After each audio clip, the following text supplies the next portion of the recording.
Everybody can throw hands. I don't care who you are. You may not want to throw hands, but you can throw hands.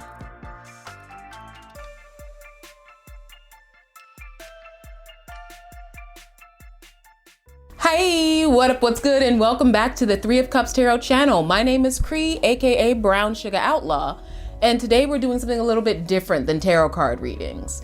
Matter of fact, I'm gonna make this a series. It's gonna be a whole thing. So as the resident astrologer of the group, there are a lot of times where my nerdy things mix in with my astrology things.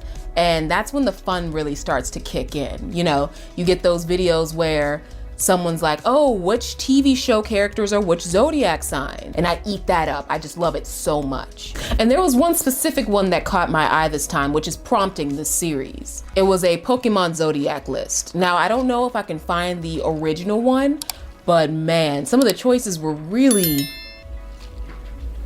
weak. We're gonna give this zodiac sign this Pokemon, and the reason will be some cute contrived 2-word sentence, and that's what you got. There you go. Go be that Pokemon. And it's like, some of them fit, most of them didn't, and the reasoning behind them was so lax and weak. So I realized I could sit here and talk all day and night about what is a good example and what is a bad example, so I thought I'd go through a few for you so you can be on my wavelength. For example, here we have Taurus. Down to earth, relaxed, sleepy, affectionate, snack please. Isn't that so cringy? Oh my gosh. And protects you. Boom, Taurus. And the Pokemon they chose was Snorlax. Brilliant, perfect. This is the kind of innovative thinking I want from these zodiac sign lists. But then you have ones like this. Sagittarius, open-minded, rebellious, loves to be goofy, very trustworthy and loyal, born leader, and tough. But then you got a Squirtle representing that? I get it. Squirtle led that whole sunglasses gang, and everyone was like, oh my gosh, this is so funny, this is so crazy. Ash's Squirtle is actually pretty badass. Yeah, okay, I get that. But that's not all Squirtles. That's not all Sagittarius energy. That was a specific gang. You know, there are Pokemon out there that would fit Sagittarius much better just by being a fire sign alone. This is based off of one specific instance in the TV show of a Squirtle. I don't think that works at all.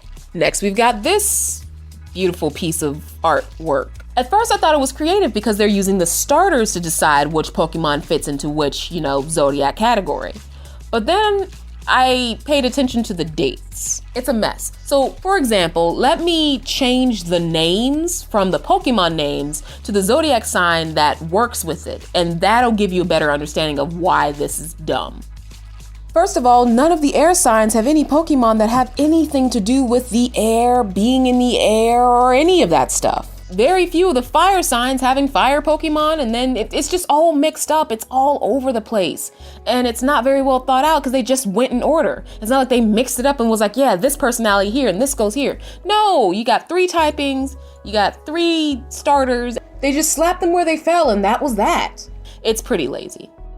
This is the last one I'll go over because I genuinely do like this one. And I do like that they specified they were only dealing with Generation 1 because a lot of these do get stuck in Generation 1 and maybe 2, and they don't explore just how many Pokemon are out there. I do like that Gemini is Ditto. I love that we have Taurus is Snorlax again. Aries is Charizard. But then you've got Sagittarius is Eevee. While I agree it's a good choice, there are still better type matches that can go with Sagittarius. I think Scorpio as Ninetales is a good idea, and Scorpio is very spicy water, but Scorpio should be a water sign Pokemon with a strong personality. And honestly, the best one on this list, while I don't agree with the typing, I do like that Cancer is Kangaskhan.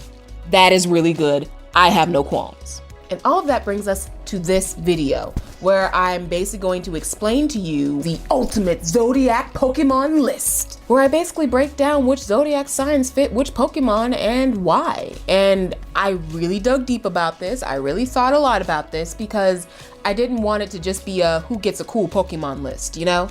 Some signs aren't gonna get the coolest Pokemon, but I wanted to make it so good that they wouldn't be able to argue against it. They'd be like, oh, that Pokemon's not that cool, but that is me though. So it's gonna be split up into several different videos because if I did it all in one, it'd be way too long. Way too long. So for this first video, I'm just going to explain my process, explain why I'm picking what I'm picking so that you can understand where my brain went. And yes, my brain was doing this.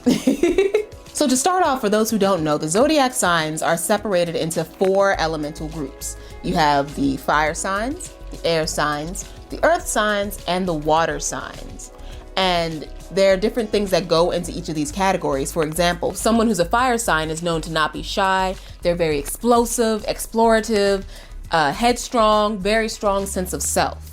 Someone who's a water sign tends to be more empathetic, more emotional. Someone who's aware of the ebb and flow of their emotions and the emotions of others. Those that are air signs tend to be very intellectual. They're always about the other side of things, devil's advocate. They like to think and process, and sometimes they can be prone to analysis paralysis at times because they want to get as much information as possible. They're very inquisitive people. And then you have the earth signs who are very sturdy, solid, and grounded. They tend to be pretty materialistic, but in the sense that they love stability, they love structure, they love having nice things, which isn't a bad thing at all. So in this chart, I'm going to show you exactly which zodiac signs go into which category.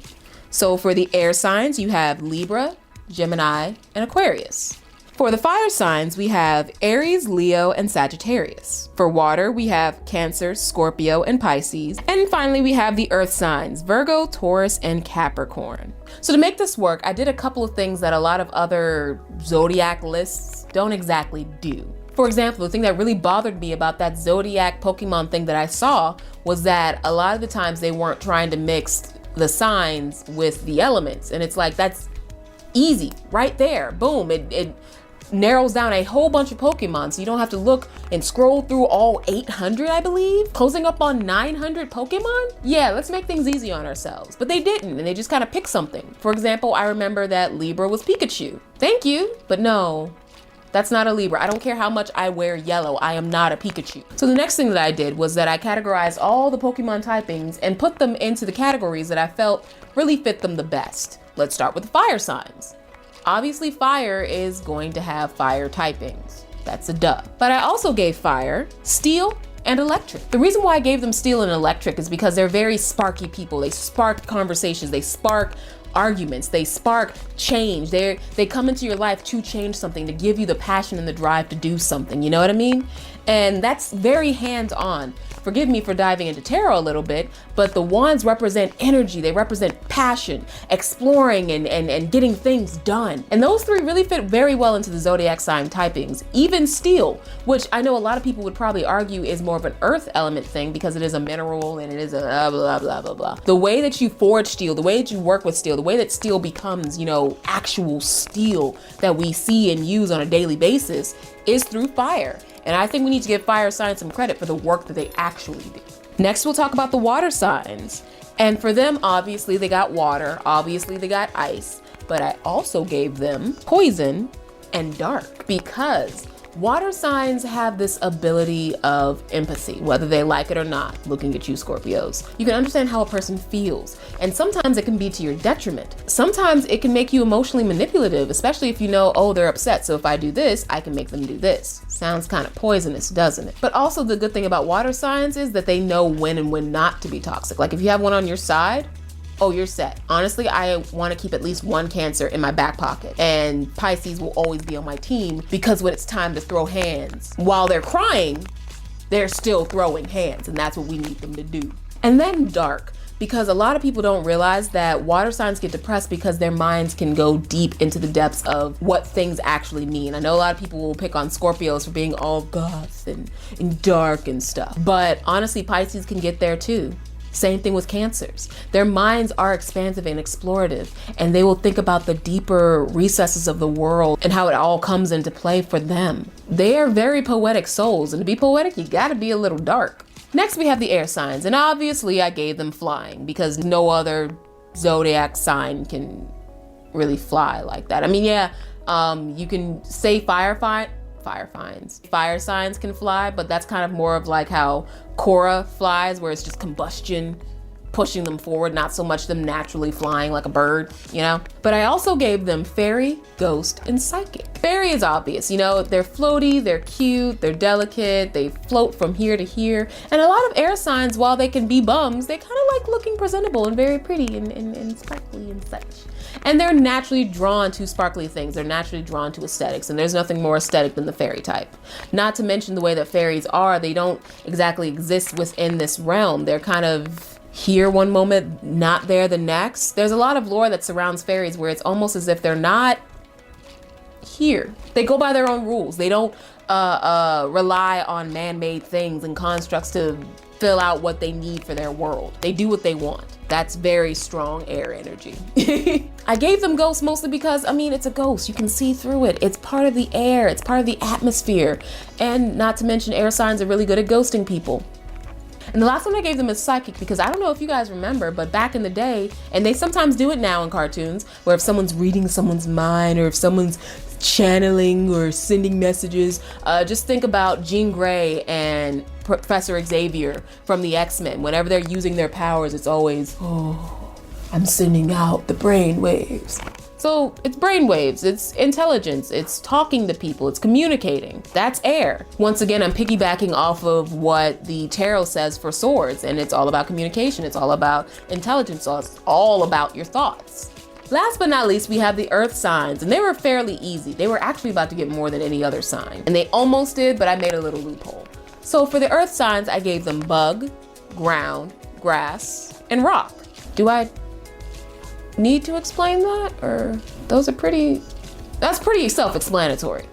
Now, last but not least, there are some that I left off, because I know a lot of you actual Pokemon nerds out there are like, hey, Cree, you forgot this. She's not a real Pokemon. No, don't worry, I did. I made sure to get them all, okay? So there are some floaters, because I didn't want to give these to just one element, because it kind of seemed like they could fit in multiple. There was nothing wrong with them fitting into multiple categories. I put dragon in the floaters category because you can have a water dragon, you can have a flying air dragon, you can have an earth dragon. There are so many different types of dragons.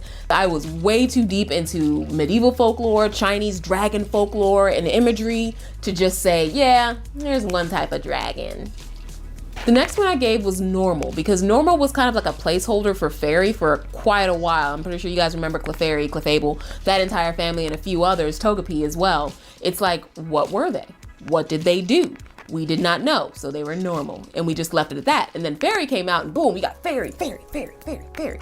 So it's like, well, why not let normal be a floater, because it could fit into any category. And last but not least, I saved fighting for the floaters category, because everybody can throw hands. I don't care who you are. You may not want to throw hands, but you can throw hands. So I know what you're thinking. You're like, Cree, are we really just gonna give these signs these categories and that's it? What about dual typings? Like, are we not gonna explore that? You know we are. No, seriously, of course I'm gonna use dual typings. That's another thing that I didn't like that these other Zodiac Pokemon lists do. They don't take into consideration that, yes, you may be a air sign and your main thing is flying, but that doesn't mean that your subcategory isn't grass. And the reason why it might be grass is because you might be a more lackadaisical air sign. You might be a more chill air sign. That's like, yeah, I'll just hover. I'm a flying bug. You know, I can easily see air signs being a flying bug. So what I did was that I said that yes, they have these initial typings and that's what narrows it down. But they could also have a secondary typing, and that secondary typing is more attuned to their personality. And that way it's more specific to them. That way all the fire signs are not only just fire, electric, and steel, but they could be steel dark. They could be firefighting. It gave me so much more creative room to explore and to really dig deep about what it means to be these zodiac signs, because no one person is a lot like the other person, you know? But anyway, that's all I've got for you guys for this video. It's just a general breakdown to let you know where my thought process was and why I decided to do everything. If you're excited for that next video, feel free to click the like button right down there, and also subscribe and click that notification bell for notifications on when we post our next videos. If you're not into astrology, you might enjoy our pick-a-cards, because we have a lot of fun in those. I'll see you guys in the next video. Bye.